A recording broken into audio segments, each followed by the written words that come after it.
أعوذ بالله من الشيطان الرجيم بسم الله الرحمن الرحيم إن الحمد لله نحمده ونستعينه ونستغفره ونعوذ بالله من شرور أنفسنا ومن سيئات أعمالنا من يهده الله فلا مضل له ومن يضلل فلا هادي له وأشهد أن لا إله إلا الله وحده لا شريك له وأشهد أن محمدا عبده ورسوله يا أيها الذين آمنوا اتقوا الله حق تقاته ولا تموتن إلا وأنتم مسلمون يا أيها الناس اتقوا ربكم الذي خلقكم من نفس واحدة وخلق منها زوجها وبث منهما رجالا كثيرا ونساء واتقوا الله الذي تساءلون به والأرحام إن الله كان عليكم رقيبا يا أيها الذين آمنوا اتقوا الله وقولوا قولا سديدا يصلح لكم أعمالكم ويغفر لكم ذنوبكم ومن يطع الله ورسوله فقد فاز فوزا عظيما أما بعد فإن خير الحديث كتاب الله وخير الهدي هدي محمد صلى الله عليه وسلم وشر الأمور محدثاتها وكل محدثة بدعة وكل بدعة ضلالة وكل ضلالة في النار. قال تعالى كان الناس أمة واحدة فبعث الله النبيين مبشرين ومنذرين وأنزل معهم الكتاب بالحق ليحكم بين الناس فيما اختلفوا فيه وما اختلف فيه إلا الذين أوتوه من بعد ما جاءتهم البينات بغيا بينهم فهدى الله الذين آمنوا لما اختلفوا فيه من الحق بإذنه والله يهدي من يشاء إلى صراط مستقيم. سورہ بقرہ آیت نمبر 213. اللہ رب العزت ارشاد فرما رہے ہیں کان الناس امتا واحدہ، لوگ ایک ہی امت تھے. فبعث اللہ النبیین مبشرین ومنذرین، تو اللہ رب العزت نے نبی بھیجے خوشخبری دینے والے اور ڈرانے والے. وَأَنزَلَ مَعَهُمُ الْكِتَابَ بِالْحَقِّ، اور اللہ تعالیٰ نے ان کے ساتھ کتابیں نازل کیں بالحق، حق کے ساتھ. لِيَحْكُمَ بَيْنَ النَّاسِ، تاکہ اللہ رب العزت لوگوں کے مابین فیصلہ کرے. فی مختلفوا فی، ان امور میں جن میں انہوں نے اختلاف کیا. وَمَخْتَلَفَ فِيهِ، اور نہیں اختلاف کیا فیہ، اس کتاب میں. إِلَّا الَّذِينَ أُوتُوهُ، مگر ان لوگوں نے جن کو یہ کتاب دی گئی. مِن بَعْدِ مَا جَاءَتْهُمُ الْبَيِّنَاتُ، ان کے پاس واضح نشانیاں آ جانے کے بعد. بغیم بینہم، آپس میں ضد کرتے ہوئے، آپس میں سرکشی کرتے ہوئے. فہد اللہ الذین آمنوا لما اختلفوا فیہ من الحق بإذنہ، تو اللہ رب العزت نے ہدایت دی ان لوگوں کو جو ایمان لائے اس حق کی جانب جس میں انہوں نے اختلاف کیا. بإذنہ، اللہ نے ہدایت دی اپنے اذن سے. واللہ یہدی من یشاء الی صراط مستقیم، اور اللہ ہدایت دیتا ہے جسے چاہتا ہے سیدھے راستے کی جانب، سیدھی راہ کی جانب. یہ تھا آیت نمبر 213 کا آسان ترجمہ. اب ہم آتے ہیں اس آیت کے الفاظ اور مفردات کی طرف. چونکہ آیت طویل ہے اس لیے آیت کو کئی حصوں میں تقسیم کر لیتے ہیں. ایک حصے کے الفاظ اور مفردات کی وضاحت اور ساتھ ہی تفسیر، اور پھر دوسرا حصہ اور پھر تیسرا حصہ. تو کان الناس امتا واحدہ، کان کا معنی کیا ہے؟ تھے. الناس لوگ تھے. امتن، امت، واحدتن، ایک ہی. تو لوگ ایک ہی امت تھے. فبعث اللہ النبیین مبشرین و منذرین، فا یہ الگ ہے اور بعث لفظ الگ ہے۔ بعث کا معنی کیا ہے؟ ارسلہ بھیجا، اللہ تعالیٰ نے کن کو بھیجا؟ النبیین نبیوں کو، النبیین جمع ہے کس کی؟ نبی کی۔ مبشرین یہ حال ہے کس سے؟ النبیین سے، یعنی کہ اللہ نے نبیوں کو بھیجا کس حالت میں؟ اس حال میں کہ وہ خوشخبری دینے والے تھے اور ڈرانے والے تھے۔ مبشرین جمع ہے کس کی؟ مبشر کی۔ مبشرن خوشخبری دینے والا، مبشرین خوشخبری دینے والے۔ منذرین یہ کس کی جمع ہے؟ منذر کی۔ منذر ڈرانے والا، وارننگ دینے والا، خطرے سے آگاہ کرنے والا۔ اور منذرین جمع ہو گیا، یہ لفظ کیا ہو گیا؟ جمع۔ ڈرانے والے، ڈرانے والے، خبردار کرنے والے، وارننگ دینے والے۔ تو اللہ رب العزت اس آیت کے آغاز میں یہ بیان کر رہے ہیں کہ جب انسانوں کو پیدا کیا گیا تو شروع میں سارے انسان ایک ہی امت تھے، دو امتیں نہیں تھے، کیونکہ سب کا عقیدہ ایک تھا، سب کا نظریہ ایک تھا، سب کا دین ایک تھا۔ اور وہ دین کیا تھا؟ دین توحید، دین فطرت۔ سارے کے سارے لوگ ایمان کے اوپر تھے، کوئی بھی کفر و شرک کے اوپر نہیں تھا۔ اس امر کی وضاحت جناب عبداللہ ابن عباس کے اس قول سے ہوتی ہے جسے امام طبری رحمہ اللہ اپنی تفسیر میں لے کر آئے ہیں۔ عبداللہ ابن عباس فرماتے ہیں کہ سارے کے سارے لوگ شریعت حق کے اوپر تھے، سارے کے سارے لوگ حق کے اوپر تھے اور سچی شریعت کے اوپر تھے۔ پھر کیا ہوا؟ شیطان نے ان کو گمراہ کیا اور ان کے آپس میں اختلافات پیدا ہو گئے، یعنی کہ پھر کچھ لوگوں نے کفر و شرک کی راہ اختیار کی۔ لیکن شروع میں سارے کے سارے کس چیز کے اوپر تھے؟ ایمان کے اوپر تھے، توحید کے اوپر تھے، فطرت کے اوپر تھے۔ یہاں پہ ایک دوسرا قول بھی ہے، اس قول کو بھی امام طبری رحمہ اللہ نے اپنی تفسیر میں جگہ دی ہے۔ اس قول کے مطابق عبداللہ ابن عباس یہ کہتے ہیں کہ سارے کے سارے لوگ ایک امت تھے، یعنی کہ سارے کے سارے کفر پہ تھے۔ پہلا قول کیا ہے کہ سارے کے سارے کس چیز کے اوپر تھے؟ ایمان کے اوپر، توحید کے اوپر۔ دوسرا قول یہ کہ سارے کے سارے لوگ کس چیز کے اوپر تھے؟ شرک کے اوپر، کفر کے اوپر تھے۔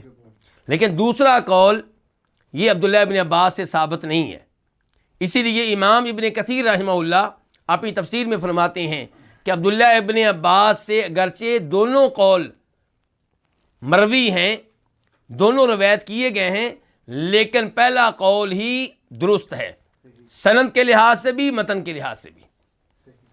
تو اس لیے پھر معنی کیا ہوا کہ لوگ سارے کے سارے ایک امت تھے، یعنی کہ سارے کے سارے ایمان کے اوپر تھے، توحید کے اوپر تھے۔ اس کے بعد کیا ہوا؟ پھر ان میں اختلاف پیدا ہوا۔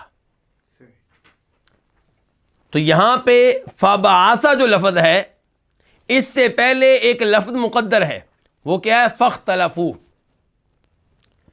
اور اس کے مقدر ہونے کی دلیل سورہ یونس کی وہ آیت ہے جس میں اللہ تعالیٰ فرماتے ہیں وَمَا كَانَ النَّاسُ إِلَّا أُمَّةً وَاحِدَةً فَاخْتَلَفُوا۔ لوگ سارے کے سارے کیا تھے؟ ایک امت تھے، پھر ان کا آپس میں اختلاف پیدا ہو گیا۔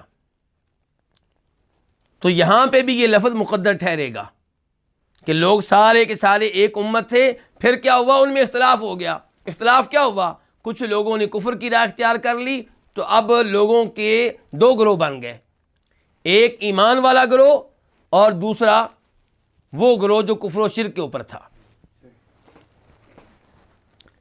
فبعث اللہ النبیین مبشرین و منذرین، تو تب اللہ رب العزت نے نبی بھیجے، اور نبیوں کی حالت کیا تھی؟ نبیوں کو کس حکمت کے لیے بھیجا گیا؟ کس کام کے لیے بھیجا گیا؟ خوشخبری دینے والے اور ڈرانے والے۔ اچھا، یہ حالت ہے نبیوں کی اختلاف کے بعد۔ جب کچھ لوگوں نے کفر و شرک کی راہ اختیار کر لی تو پھر جو نبی آئے وہ خوشخبری بھی دیتے تھے، ڈراتے بھی تھے۔ لیکن وہ نبی جو اختلاف سے پہلے آئے، کیا وہ بھی ڈراتے رہے ہوں گے؟ نہیں، ان کو ڈرانے کی ضرورت ہی نہیں تھی، کیونکہ سارے کے سارے لوگ کس چیز کے اوپر تھے؟ حق کے اوپر تھے، توحید کے اوپر تھے، ایمان کے اوپر تھے۔ اسی لیے یہ کہنا مناسب ہوگا کہ فبعث اللہ النبیین مبشرین منذرین میں تذکرہ ہو رہا ہے رسولوں کا۔ آپ جانتے ہیں کہ اللہ نے جن لوگوں کو انسانوں میں سے سلیکٹ کیا اپنا پیغام پہنچانے کے لیے، انہیں نبی اور رسول کہا جاتا ہے۔ اب نبی اور رسول کیا ان میں فرق ہے؟ صحیح بات یہ ہے کہ ان میں فرق ہے۔ فرق کیا ہے؟ اس میں کئی ایک اقوال ہیں، علماء کرام کے کئی ایک موقف ہیں اس بارے میں۔ واضح ترین موقف اس معاملے میں یہ ہوگا کہ نبی وہ ہے جسے عام لوگوں کی طرف بھیجا گیا، مومنوں کی طرف بھیجا گیا، جبکہ رسول وہ ہے جس کو ایسے لوگوں کی طرف بھیجا گیا جو تکذیب کرنے والے تھے، جو کفر و شرک کی راہ پہ چلنے والے تھے۔ یہ فرق زیادہ واضح معلوم ہوتا ہے۔ تو اس لحاظ سے آپ دیکھیں کہ لوگ ایک ہی امت تھے۔ اس زمانے میں لوگوں کی جانب کون آئے؟ آدم علیہ السلام آئے، لیکن آدم علیہ السلام کیا رسول ہیں؟ رسول نہیں ہیں۔ کیا ہیں؟ نبی ہیں۔ تو پہلے رسول کون ہیں؟ نوح علیہ السلام۔ اور نوح علیہ السلام کو جس قوم کی جانب بھیجا گیا یہ وہ قوم تھی جن میں کفر و شرک پیدا ہو چکا تھا، جو بتوں کی پرستش اور عبادت پہ لگ چکے تھے۔ تو ان کی طرف نوح علیہ السلام کو بھیجا گیا۔ اس لیے نوح علیہ السلام کیا ہیں؟ رسول بھی ہیں اور نبی بھی ہیں۔ لیکن نوح علیہ السلام سے پہلے جو آئے ہیں وہ نبی ہیں لیکن رسول نہیں ہیں۔ ہر رسول نبی بھی ہوتا ہے، لیکن ہر نبی ضروری نہیں کہ وہ رسول بھی ہو۔ تو فبعث اللہ النبیین مبشرین ومنذرین، تو اللہ تعالیٰ نے نبی بھیجے اس حال میں کہ وہ خوشخبری دینے والے تھے اور اس حال میں کہ وہ ڈرانے والے تھے۔ اس کا مطلب یہ ہے کہ اللہ کے رسول دو کام کرتے ہیں، خوشخبری بھی دیتے ہیں، ڈراتے بھی ہیں۔ خوشخبری کس کو دیتے ہیں؟ ڈراتے کس کو ہیں؟ کس چیز کی خوشخبری اور کس چیز سے وارننگ؟ یہ سوال ہے۔ اس کا جواب ہمیں سورہ کہف سے مل جائے گا۔ سورہ کہف کے آغاز میں اللہ رب العزت ارشاد فرماتے ہیں قیما لینذر بأسا شدیدا من لدن ویبشر المؤمنین الذین یعملون الصالحات ان لهم اجرا حسنا ماکثین فیہ ابدا وینذر الذین قالوا اتخذ اللہ ولدا۔ وہاں پہ اللہ تعالیٰ وعدے کر رہے ہیں کہ اللہ تعالیٰ نے اپنے بندے پہ کتاب نازل کی ہے۔ بندے سے مراد کون ہے؟ جناب محمد رسول اللہ صلی اللہ علیہ وسلم۔ اللہ تعالیٰ فرماتے ہیں کیوں؟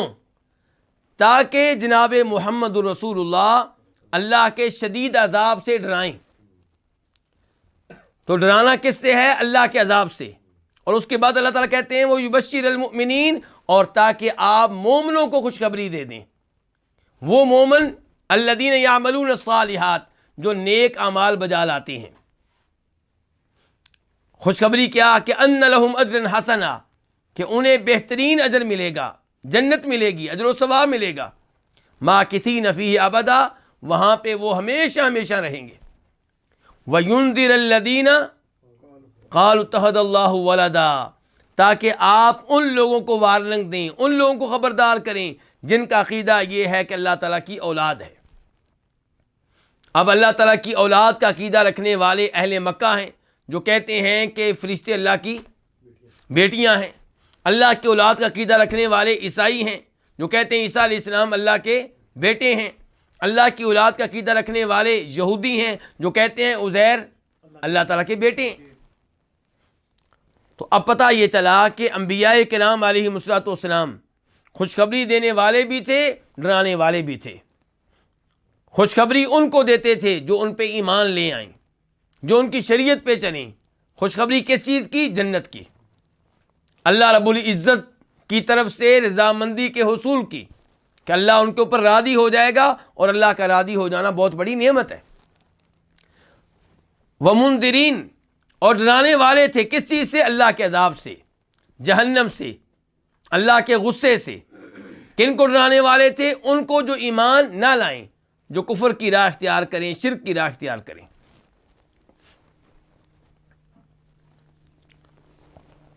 وَأَنزَلَ مَعَهُمُ الْكِتَابَ بِالْحَقِّ لِيَحْكُمَ بَيْنَ النَّاسِ فِي مَا اخْتَلَفُوا فِيهِ۔ وَأَنزَلَ، اور اس نے اتاری، انزلہ فعل ماضی ہے، واحد کے لیے اس نے اتاری، اس نے اتارا، معاہم ان کے ساتھ، معاہم دو لفظ ہیں، معا کا معنی کیا ہوتا ہے؟ ساتھ، اور ہم ان کے، اللہ نے ان کے ساتھ اتاری، کن کے ساتھ؟ نبیوں اور رسولوں کے ساتھ۔ کیا اتاری؟ الکتاب، کتاب۔ کیا اللہ نے ایک ہی کتاب اتاری ہے سارے نبیوں کے ساتھ؟ الکتاب یہاں پہ یہ لفظ اگرچہ مفرد ہے لیکن مراد یہاں پہ ہے جنس کتاب، تو ال جو ہوگا جنس کے لیے ہوگا۔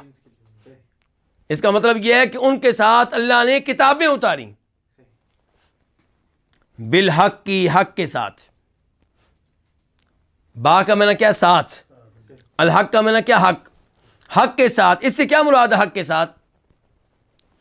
اس کے یہاں پہ دو مطلب ہو سکتے ہیں اور دونوں ہی درست ہیں۔ پہلا مطلب یہ کہ اللہ نے جو کتاب اتاری وہ حق پہ مشتمل ہے، اس میں باطل نہیں ہے، اس میں گمراہی نہیں ہے، اس میں ہدایت ہے، اس میں حق ہے، اس میں شریعت ہے۔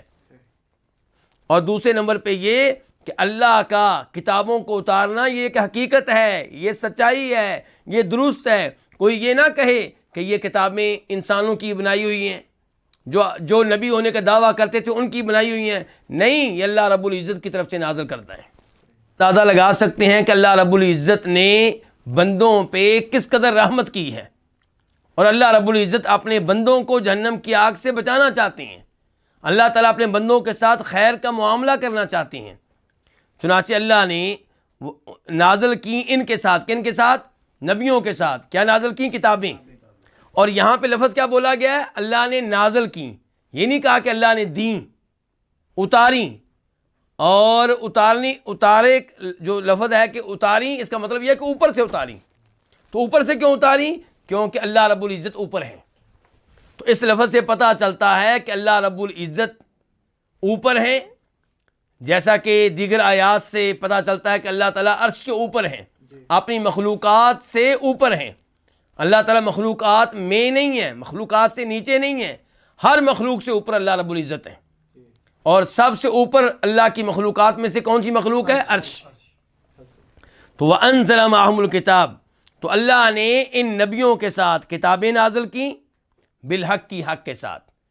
تو کتابوں کا نازل کیا جانا بھی حق ہے، یہ جھوٹ نہیں ہے، سچی بات ہے۔ نبیوں کا دعویٰ بالکل ٹھیک ہے کہ یہ کتابیں اللہ نے نازل کی ہیں، اور ان کتابوں میں جو تعلیمات آئی ہیں وہ کیا ہے؟ برحق ہیں، ان پہ ایمان لانا ضروری ہے۔ کوئی بھی شخص ان کتابوں میں نازل کردہ تعلیمات میں سے کسی بھی چیز کو ماننے سے انکار کرتا ہے تو وہ مسلمان نہیں ہے، بلکہ کیا ہے؟ کافر ہے۔ اور ہم مسلمانوں کے لیے جو جناب محمد رسول اللہ صلی اللہ علیہ وسلم کی امتی ہیں، ہم پہ واجب ہے کہ وہ کتابیں جو پہلے نازل ہوئی تھیں ان پہ ایمان لائیں اجمالی طور پہ، اور قرآن کریم پہ ایمان لائیں اجمالی طور پہ بھی اور تفصیلی طور پہ بھی۔ تورات پہ ایمان ہے کہ تورات اللہ نے نازل کی ہے، انجیل پہ ایمان ہے کہ انجیل اللہ نے نازل کی ہے، لیکن اس میں جو تعلیمات ہیں چونکہ ان تعلیمات میں تحریف ہو چکی تو ان پہ ایمان لانا ضروری نہیں ہے۔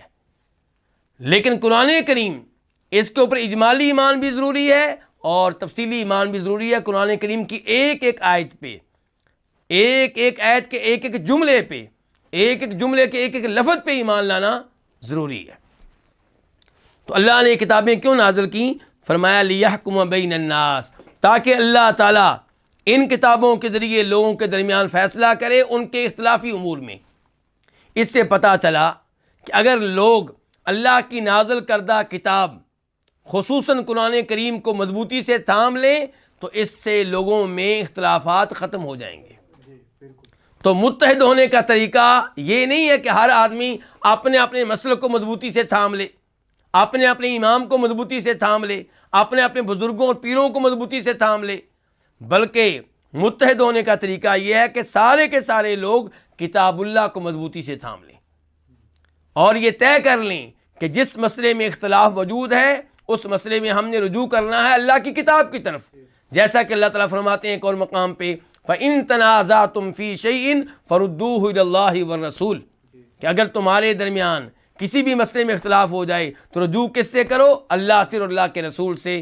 اللہ سے رجوع اس کا مطلب ہے کہ قرآن کی طرف رجوع، اللہ کے رسول سے رجوع اس سے مراد آپ کی صحیح احادیث ہیں جو ثابت ہیں اور جو مدون ہو چکی ہیں۔ تو فرمایا لِيَحْكُمَ بَيْنَ النَّاسِ، اللہ نے کتاب نازل کی ہے تاکہ اللہ تعالیٰ لوگوں کے درمیان فیصلہ کرے، یعنی کہ اس کتاب کے ذریعے۔ اچھا، فیصلہ کس چیز میں؟ فی مختلفوا فیہ، ہر اس مسئلے میں جس میں لوگوں نے اختلاف کیا، چاہے وہ عقیدے کا مسئلہ ہو، چاہے وہ فقہ کا مسئلہ ہو، بڑا مسئلہ ہو چھوٹا ہو، اس کا تعلق اصول سے ہو یا فروع سے ہو، تمام امور کا حل آپ کو کہاں سے ملے گا؟ اللہ کی کتاب سے ملے گا۔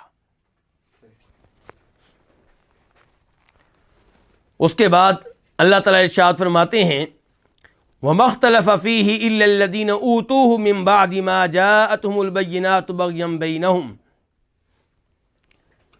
وَمَا اخْتَلَفَ، ما نافیہ ہے، موصولہ نہیں ہے یہاں پہ۔ جب ما موصولہ ہوتا ہے تو ہم کہتے ہیں کہ یہ الذی کے معنی میں ہے، جو کے معنی میں، لیکن یہاں پہ نافیہ ہے نہیں کے معنی میں۔ تو اختلافا فعل ماضی ہے واحد کے لیے، اور نہیں اختلاف کیا، فیہ اس میں، کس میں؟ کتاب میں۔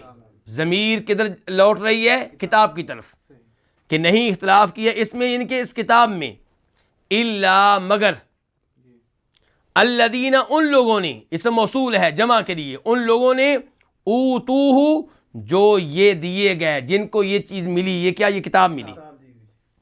اوتو فعل ماضی ہے، جمع کے لیے ہے، مجہول ہے، یعنی کہ جن کو دی گئی، اوتوہ یہ کیا؟ یہ کتاب، جن کی کتاب میں اختلاف کرنے والے وہی لوگ تھے جن کو کتاب ملی۔ کہنے کا مطلب یہ ہے کہ جب کتاب مل گئی تھی تب اختلاف نہیں ہونا چاہیے تھا، لیکن افسوس یہ ہے کہ کتاب ملنے کے بعد انہوں نے اختلاف کیا۔ من بعد ما جاءتهم البینات، ان کے پاس واضح نشانیاں آ جانے کے بعد، من بعد ما، یہ ما کون سا ہے؟ مصدریہ، یعنی کہ اس ما کے بعد فعل کون سا ہے؟ جاءت، فعل ماضی ہے، واحد کے لیے ہے، مؤنث کے لیے ہے، جاءت، آئیں، کیا آئیں؟ واضح نشانیاں۔ تو یہ فعل ماضی ہے، لیکن جب اس سے پہلے ما آ گیا، اور ما کون سا ہے؟ ما مصدریہ، تو اس ما نے جات کے معنی کو مصدر کے معنی میں تبدیل کر دیا۔ اب معنی کیا ہو گیا؟ آنا۔ اب معنی کیا ہو گیا؟ آنا۔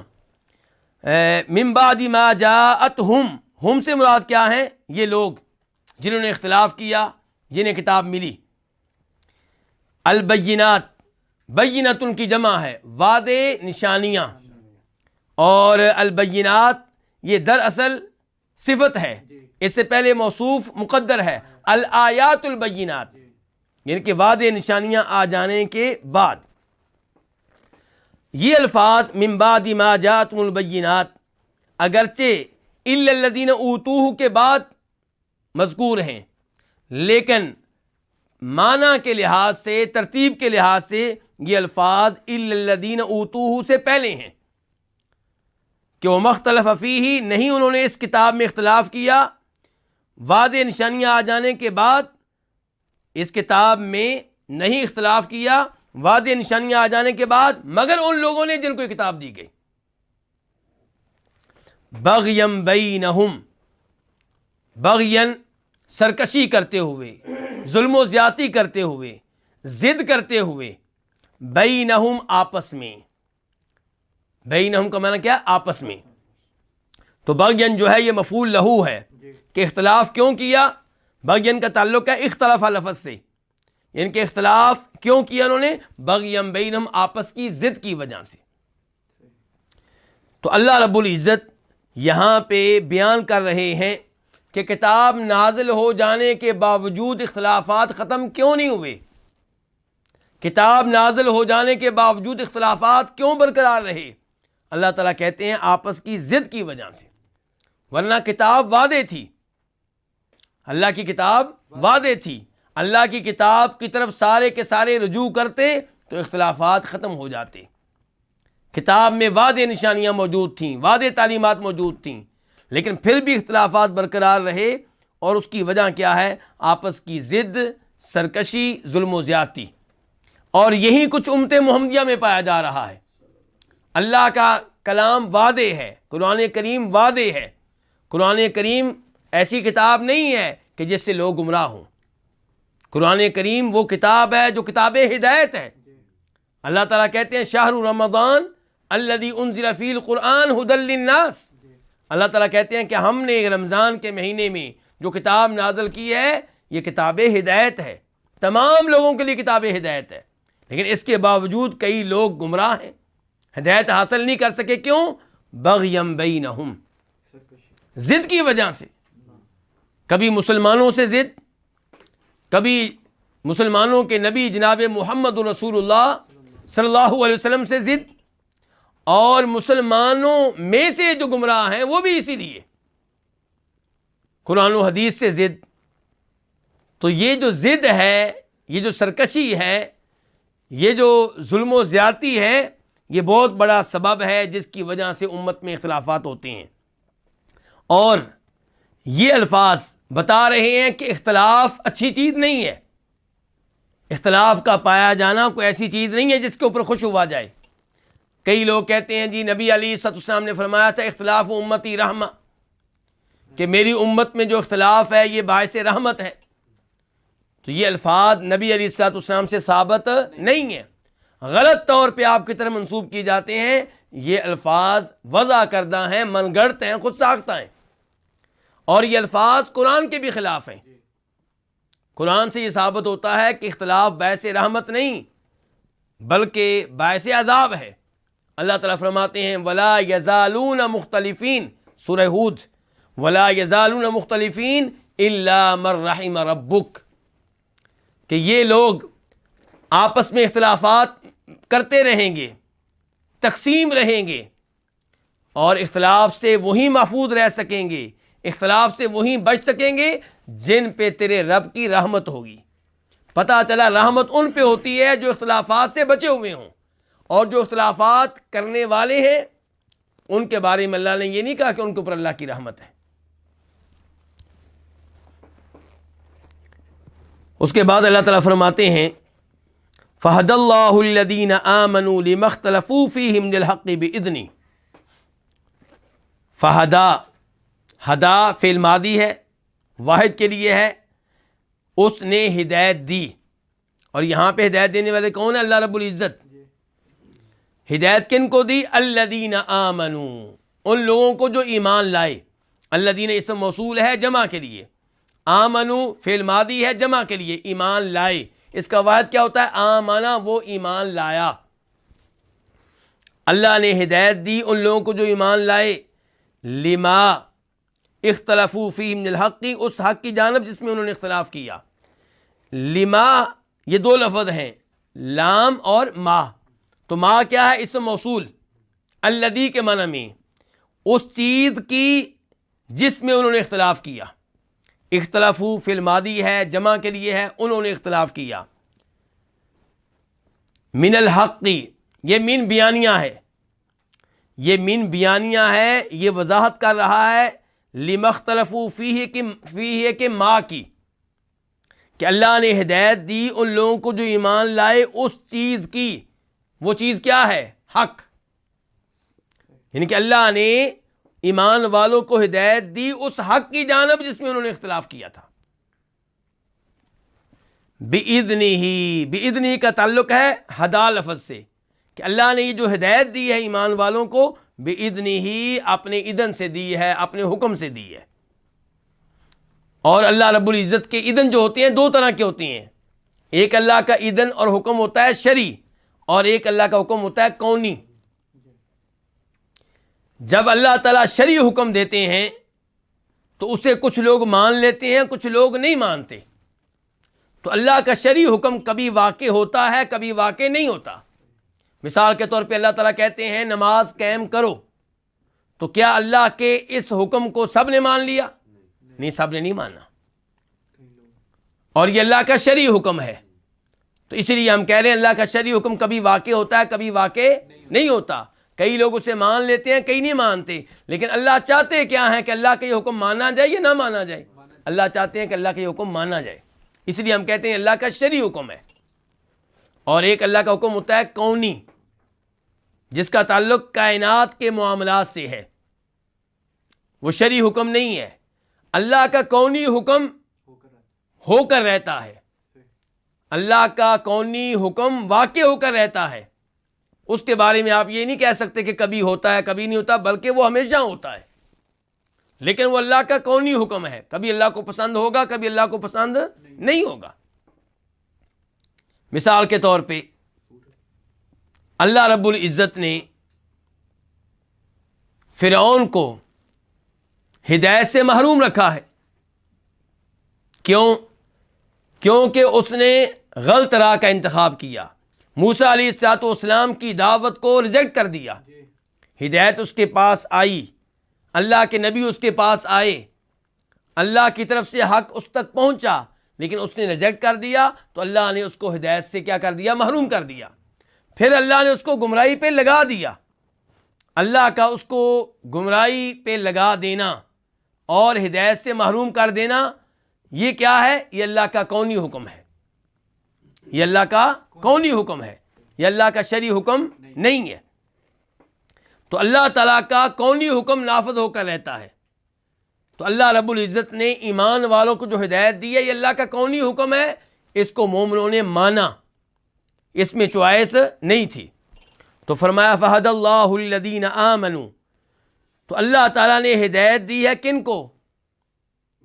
مومنوں کو. یہاں پہ سب سے پہلے ہم نے دیکھنا ہے کہ ہدایت سے مراد کون سی ہدایت ہے, کیونکہ اللہ کی جانب سے ہدایت دو طرح کی ہوتی ہے.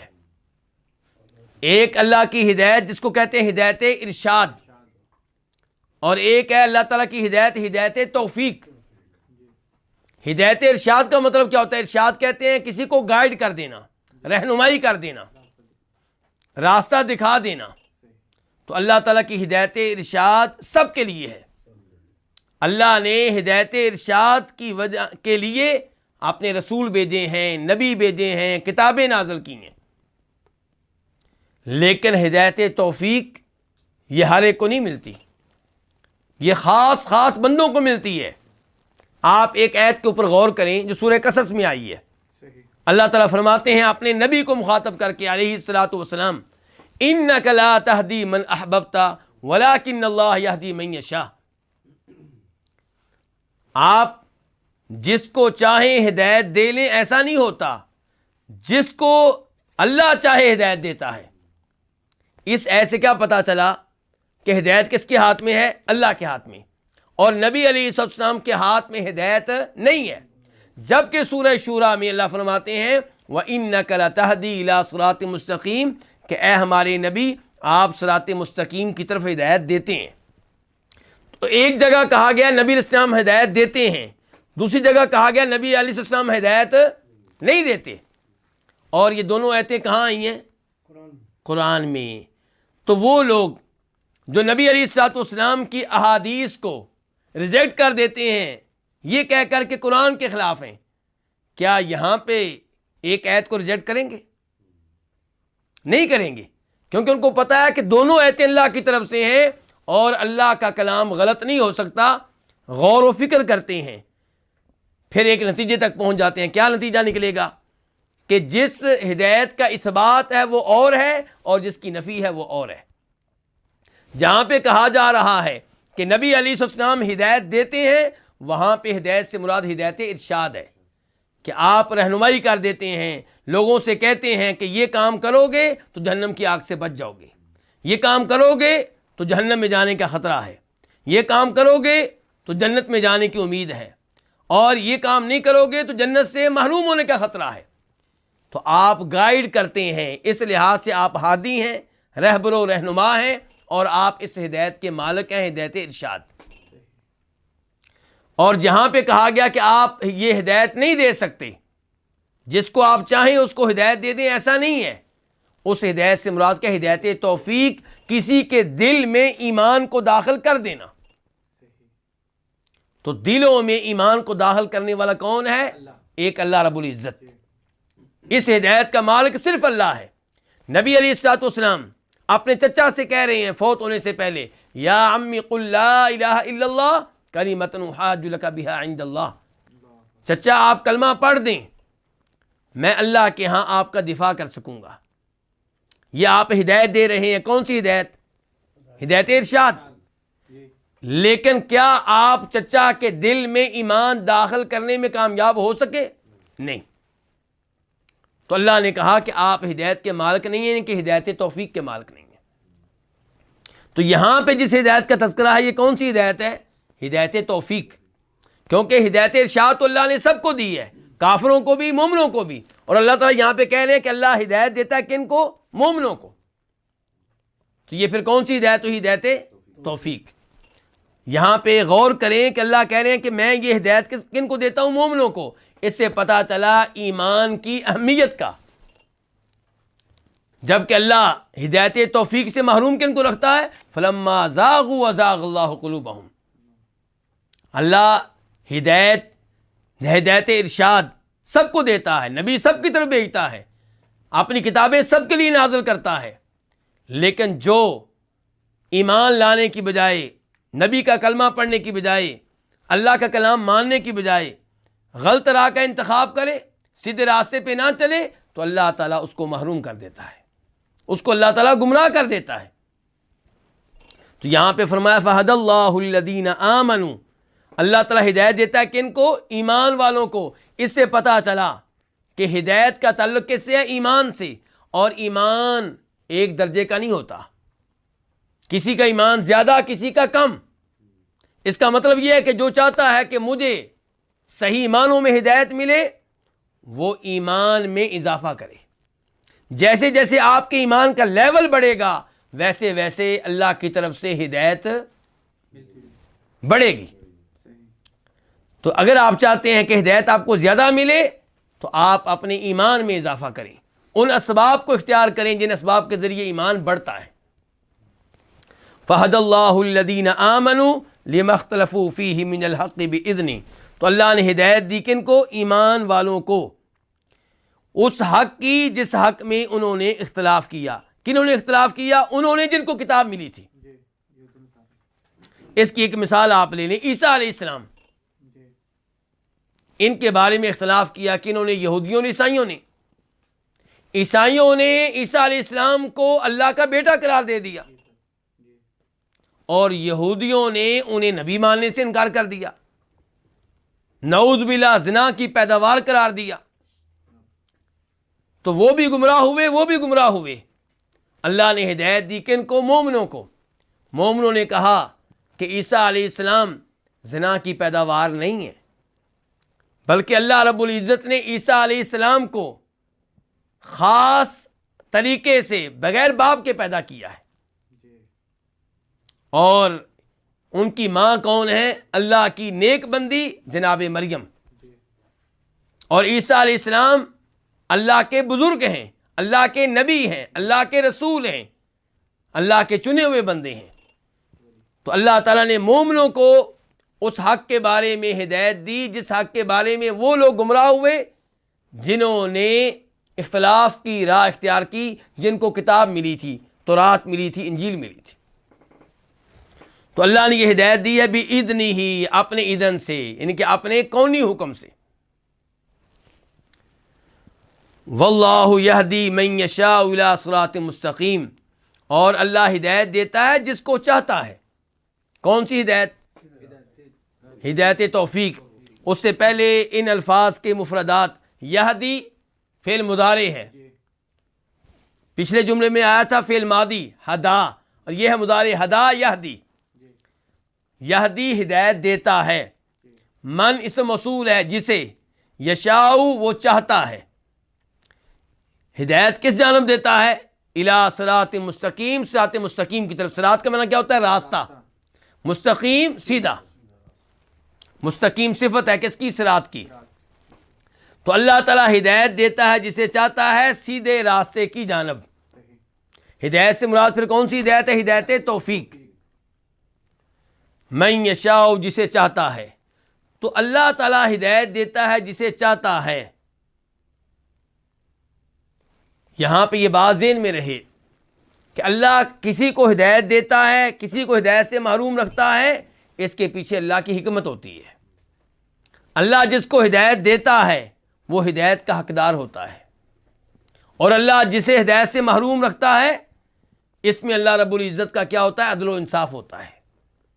جس کو اللہ ہدایت دے اس پہ اللہ کا فضل و کرم ہو گیا، جس کو اللہ ہدایت سے محروم رکھے وہ اللہ کا ظلم نہیں ہے بلکہ اللہ کا عدل و انصاف ہے.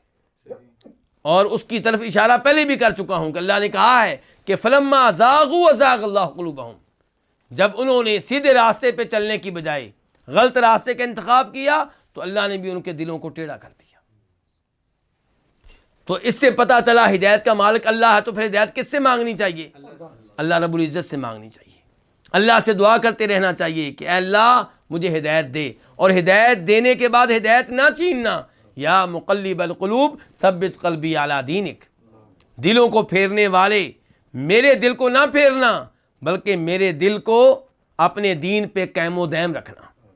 ربنا لا تزغ قلوبنا بعد اذ ہدیتنا، اے ہمارے رب ہمیں ہدایت دینے کے بعد ہمارے دلوں کو ٹیڑھا نہ کرنا، کیونکہ دل ٹیڑھے ہو جائیں گے تو فلما زاغوا ازاغ اللہ قلوبہم. اور اللہ ہدایت دیتا ہے من یشاء، جسے چاہتا ہے، الی صراط مستقیم، سیدھے راستے کی طرف. سیدھے راستے سے مراد کیا ہے؟ سیدھے راستے سے مراد کیا ہے؟ سورہ فاتحہ پڑھ لیں. اہدنا الصراط المستقیم صراط الذین انعمت علیہم، سیدھا راستہ ان لوگوں کا ہے جن لوگوں پہ اللہ کا انعام ہوا. وہ کون لوگ ہیں؟ وَمَن يُطِعِ اللَّهَ وَالرَّسُولَ فَأُولَٰئِكَ مَعَ الَّذِينَ أَنْعَمَ اللَّهُ عَلَيْهِمْ مِنَ النَّبِيِّينَ وَالصِّدِّيقِينَ وَالشُّهَدَاءِ وَالصَّالِحِينَ. اللہ کا انعام ہوا ہے نبیوں پہ، صدیقین پہ، شہداء پہ، اولیاء پہ. تو ان لوگوں کا جو راستہ ہے یہ سیدھا راستہ ہے. اور وہ سیدھا راستہ کیا ہے؟ قرآن. وہ سیدھا راستہ کیا ہے؟ حدیث. البتہ یہودیوں کا راستہ، عیسائیوں کا راستہ یہ صراط مستقیم نہیں ہے. اور اس سے عبرت حاصل کرنی چاہیے ان لوگوں کو جو سمجھتے ہیں کہ یہودیت، عیسائیت، اسلام ایک ہی چیز ہے. آپ ان ادیان میں سے کوئی دین بھی پسند کر لیں، کوئی مسئلہ نہیں ہے، جبکہ یہ موقف غلط ہے. اسلام، دین اسلام صراط مستقیم ہے، اور یہودیت اور عیسائیت گمراہی پہ مبنی ادیان ہیں. جب اللہ نے وہ دین نازل کیا تھا وہ دین بھی برحق تھا، لیکن پہلی بات یہ کہ اس دین کو کینسل کر دیا گیا. دوسرے نمبر پہ اس دین میں ان لوگوں نے تبدیلیاں کی، تحریف کی، اس کو بگاڑ کے رکھ دیا. تو اللہ جسے چاہتا ہے صراط مستقیم کی طرف ہدایت دیتا ہے. یہ تھی آیت نمبر 213. آیت نمبر 214 میں اللہ رب العزت ارشاد فرماتے ہیں ام حسبتم ان تدخلوا الجنہ ولما یأتکم مثل الذین خلوا من قبلکم مستهم البأساء والضراء وزلزلوا حتى يقول الرسول والذین آمنوا معه متى نصر اللہ الا ان نصر اللہ قریب. ام حسبتم، کیا تم نے گمان کر رکھا ہے کہ تم جنت میں داخل ہو جاؤ گے جب کہ ابھی تک تمہارے پاس ان لوگوں کی حالت نہیں آئی جو تم سے پہلے گزر چکے ہیں. مستہم البأساء والضراء، انہیں تنگی پہنچی اور انہیں تکلیف پہنچی. وزلزلوا، اور انہیں جھنجھوڑ کے رکھ دیا گیا. حتیٰ یقول الرسول، یہاں تک کہ رسول کہنے لگے، والذین آمنوا معہ، اور وہ لوگ کہنے لگے جو ان کے ساتھ ایمان لائے، متی نصر اللہ، اللہ کی مدد کب ہوگی، اللہ کی مدد کب نازل ہوگی. الا، خبردار، الا، توجہ سے سن لو، ان نصر اللہ قریب، یقیناً اللہ کی مدد قریب ہے. اس آیت میں اللہ رب العزت یہ بیان کر رہے ہیں کہ ایمان کا دعویٰ کر لینا کافی نہیں ہے.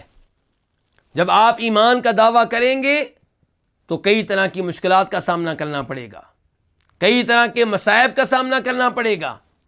ان مصائب میں جو صبر کا مظاہرہ کرے گا، استقامت کا مظاہرہ کرے گا، یہ ہے صحیح معنوں میں مومن، یہ ہے جنت کا حقدار، یہ ہے جس کو اللہ تعالیٰ جنت میں داخل کریں گے.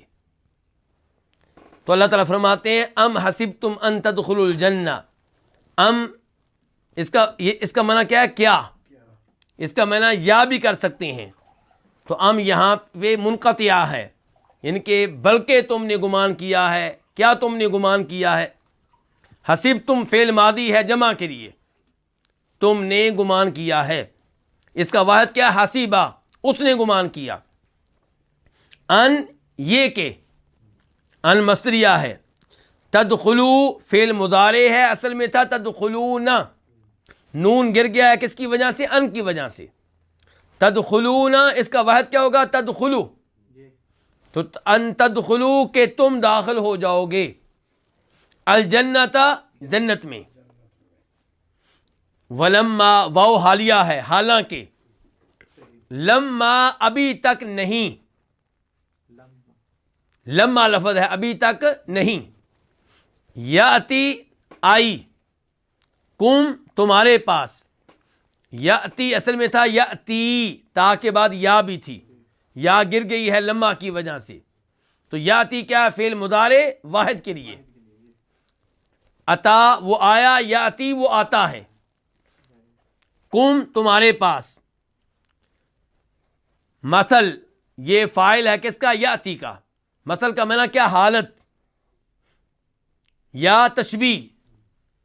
مثل کا معنی آپ حالت بھی کر سکتے ہیں، وصف بھی کر سکتے ہیں، اور تشبیہ بھی کر سکتے ہیں. الذین ان لوگوں کی، اسم موصول ہے جمع کے لیے. خلو فعل ماضی ہے جمع کے لیے، گزر گئے. اس کا واحد کیا ہوتا ہے؟ خلا، وہ گزر گیا. خلو وہ گزر گئے. من قبلکم تم سے پہلے.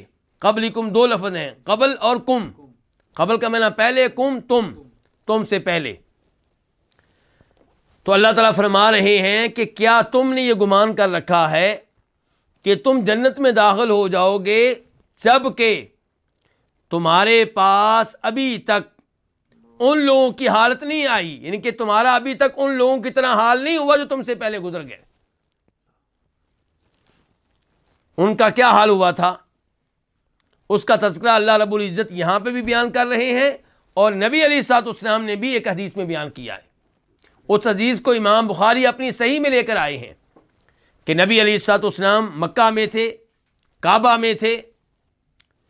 ایک چادر کو تکیہ بنا کے آپ تشریف فرما تھے. خباب بن ارت کہتے ہیں رضی اللہ تعالیٰ عنہ کہ ہم لوگوں نے کہا نبی علیہ الصلوۃ والسلام سے، کیا اللہ کے رسول، کیا آپ ہمارے لیے اللہ سے دعا نہیں کریں گے؟ کیا آپ ہمارے لیے اللہ سے مدد نہیں مانگیں گے؟ یعنی کہ آپ دیکھتے نہیں کہ ہمارا کتنا برا حال ہے. تو تب کہا تھا نبی علیہ الصلوۃ والسلام نے کہ اللہ کی مدد آئے گی، لیکن تم لوگ جلد بازی سے کام لے رہے ہو. پھر آپ نے کہا کہ تم سے پہلے جو لوگ گزرے ہیں ان کے ساتھ کیا ہوا؟ تم لوگوں نے اس پہ غور و فکر نہیں کیا. تم سے پہلے لوگوں کے ساتھ یہ ہوا کہ ایک آدمی کو لایا جاتا تھا ایمان کی وجہ سے، اس کے لیے گڑھا کھودا جاتا، گڑھے میں اسے کھڑا کر دیا جاتا، اور پھر آرا لا کر اس کے سر کی مانگ میں رکھا جاتا، سر کے سینٹر میں رکھا جاتا، اور آرے سے اس کو چیر دیا جاتا. وہ چرنا تو برداشت کر لیتے تھے، لیکن دین کو چھوڑنے کے لیے تیار نہیں ہوتے تھے. استقامت کا مظاہرہ کرتے، دین پہ ڈٹے رہتے. دوسری جانب یہ بھی ہوا کہ ایک آدمی کو لوہے کی کنگھی سے اس کے گوشت کو لگ کر دیا گیا، ہڈیوں کو لگ کر دیا گیا. یہ چیز بھی اسے دین سے روک نہیں سکی. کہ یہ حدیث قابل غور ہے کہ ان لوگوں کے اوپر کتنے بڑے مصائب آئے، اس کے باوجود اپنے دین کو ترک نہیں کیا، توحید کو ترک نہیں کیا، دین پہ ڈٹے رہے. تو آج اگر مسلمانوں پہ مصائب آ رہے ہیں تو انہیں بھی چاہیے ان لوگوں کی طرح صبر کا مظاہرہ کریں، استقامت کا مظاہرہ کریں. اور یہی کچھ نبی علیہ الصلوۃ والسلام صحابہ کرام سے کہہ رہے ہیں. تو یہاں پہ اللہ تعالیٰ بھی یہی کچھ کہہ رہے ہیں کہ کیا تم لوگوں نے گمان کر رکھا ہے کہ تمہیں اتنی آسانی سے جنت مل جائے گی؟ سورہ عنکبوت کے شروع میں اللہ تعالیٰ کہتے ہیں احسب الناس ان یترکوا ان یقولوا آمنا وهم لا یفتنون وَلَقَدْ فَتَنَّ الَّذِينَ مِن قَبْلِهِمْ فَلَيَعْلَمَنَّ اللَّهُ الَّذِينَ صَدَقُوا وَلَيَعْلَمَنَّ الْكَاذِبِينَ کہ لوگ کیا سمجھتے ہیں کہ ہم نے یہ کہہ دیا کہ ہم مومن ہیں اور ان کا یہ دعویٰ ایسے ہی مان لیا جائے گا، ان کا امتحان نہیں لیا جائے گا، انہیں آزمائشوں میں مبتلا نہیں کیا جائے گا۔ ہم نے تم سے پہلے لوگوں کو بھی آزمائشوں میں مبتلا کیا۔ اللہ آزمائشوں میں کیوں مبتلا کرتے ہیں؟ تاکہ واضح ہو جائے کون سچا ہے دعوی ایمان میں اور کون جھوٹا ہے۔ تو فرمایا ام حسبتم، کیا تم لوگوں نے گمان کر رکھا ہے کہ تم جنت میں داخل ہو جاؤ گے آزمائشوں کے یہ بغیر، جب کہ تمہارے پاس تمہاری وہ کیفیت نہیں ہوئی، تمہاری وہ حالت نہیں ہوئی جو ان لوگوں کی ہوئی تھی جو تم سے پہلے گزر چکے ہیں۔ ان کے ساتھ کیا ہوا؟ اللہ تعالیٰ فرماتے ہیں اب یہ جو حالت ہے اس کا بیان کہا تھا کہ اللہ نے کہا تھا کہ تمہاری وہ حالت نہیں جو پہلے لوگوں کی ہوئی تھی۔ ان کی کیا حالت ہوئی؟ اللہ تعالیٰ کہتے ہیں مستہم البأساء والضراء وزلزلوا۔ مست یہ فعل ماضی ہے مؤنث کے لیے، مست چھوا، پہنچی، ہم انہیں کیا پہنچی؟ البأساء تنگی۔ الباسا کہتے ہیں انتہائی درجے کے فقر و فاقے کو، والضراء تکلیف۔ تو الباسا کا تعلق کیسے ہے؟ مال سے، مال کے لحاظ سے تکلیف، اور الضراء کا تعلق ہے جسم سے، بیماری، جسمانی تکالیف، جسمانی ازمائشیں۔ وزلزلوا، اور انہیں ہلایا گیا، جھنجھوڑا گیا۔ تو اس کا تعلق کیسے ہے؟ دل سے، یعنی کہ ازمائشیں آئیں جن کا تعلق مال سے بھی تھا، جسم سے بھی تھا، اور خصوصی طور پہ دل سے۔ زلزلوا فعل ماضی ہے، جمع کے لیے ہے، مجہول ہے، اس کا واحد کیا ہے؟ زلزلہ، اسے ہلایا گیا، جھنجھوڑا گیا۔ زلزلوا وہ سب جھنجھوڑے گئے، ہلائے گئے۔ حتیٰ یہاں تک کہ یقول الرسول، رسول کہنے لگے۔ یقول فعل مضارع ہے واحد کے لیے، اصل میں کیا تھا؟ یقولو، لیکن یقول سے پہلے کیا آیا ہے؟ حتیٰ۔ حتیٰ کی وجہ سے لام پہ کیا آ گیا؟ زبر آ گئی، ورنہ کیا تھی؟ ضمہ تھا، پیش تھی۔ یقولو، یہاں تک کہ رسول کہنے لگے۔ کون سے رسول؟ اس قوم کے رسول، جس قوم کا یہ حال ہوا اس قوم کے رسول کہنے لگے۔ والذین آمنوا، اور وہ لوگ کہنے لگے جو ایمان لائے۔ الذین اسم موصول ہے، وضاحت پہلے ہو چکی ہے، آمنوا کی بھی وضاحت پہلے ہو چکی ہے، یعنی کہ رسول کہنے لگے اور وہ لوگ کہنے لگے جو ایمان لائے، معہو ان کے ساتھ، معہو جو ایمان لائے اس رسول کے ساتھ، یا رسول بھی کہنے لگے اور مومن بھی ان لوگوں کے ساتھ، رسول کے ساتھ مل کے کہنے لگے۔ کیا کہنے لگے؟ متا، کب، یہ اسم استفہام ہے اور ظرف زمان کا معنی دے رہا ہے۔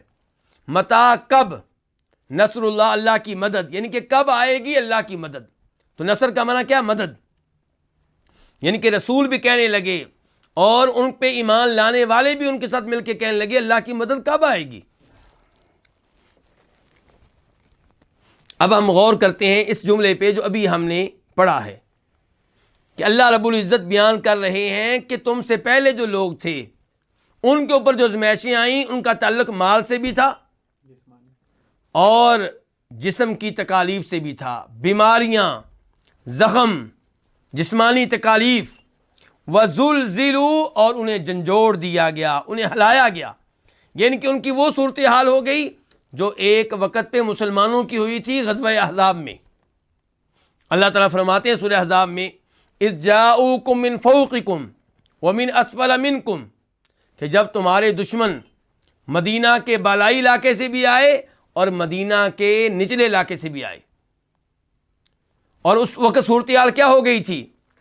بلغت القلوب الحناجر، مسلمانوں کے دل کہاں پہنچ گئے تھے؟ حلق تک، پریشانی کی وجہ سے، ڈر کی وجہ سے، اور وہاں پہ بھی اللہ نے کہا وَزُلْزِلُوا، اور انہیں ہلایا گیا. اور یہ بھی اللہ نے کہا کہ زاغت الابصار، کئی لوگوں کی آنکھیں پتھرا گئی تھی. گھبراہٹ کا یہ عالم تھا، پریشانی کا یہ عالم تھا.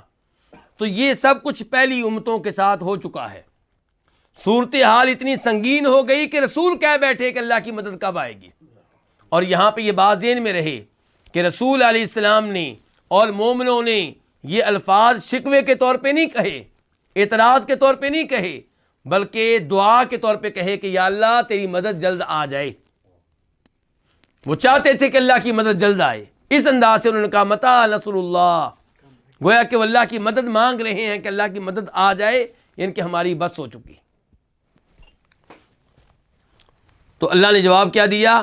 الا سن لو، خبردار، ان نصر اللہ قریب، یقیناً اللہ کی مدد قریب ہے. انا کا معنی کیا ہوتا ہے؟ بے شک کا. یہ لفظ تاکید کے لیے آتا ہے. نصر اللہ، اللہ کی مدد قریب قریب ہے. تو اللہ رب العزت فرما رہے ہیں کہ اللہ کی مدد قریب ہے. فإن مع العسر یسرا، جب بھی مشکلات آتی ہیں تو پھر اللہ کی طرف سے آسانیاں بھی آتی ہیں.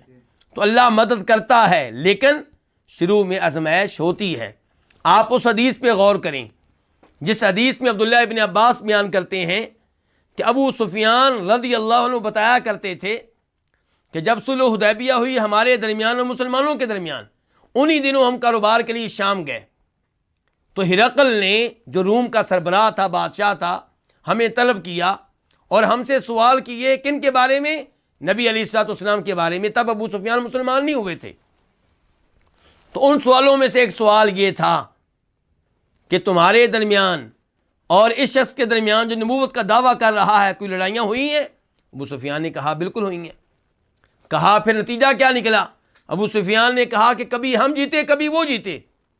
تو تب ہرقل نے کیا کہا تھا کہ نبیوں کے ساتھ ایسے ہی ہوتا ہے، پہلے ان کا امتحان لیا جاتا ہے، ان پہ آزمائشیں آتی ہیں، لیکن آخر میں مدد ان کی ہوتی ہے، فتح انہی کو ملتی ہے. اور یہاں پہ بھی یہی کہا جا رہا ہے الا ان نصر اللہ قریب، یقیناً اللہ کی مدد قریب ہے اور یقیناً اللہ کی مدد آتی ہے. نصر من اللہ و فتح قریب.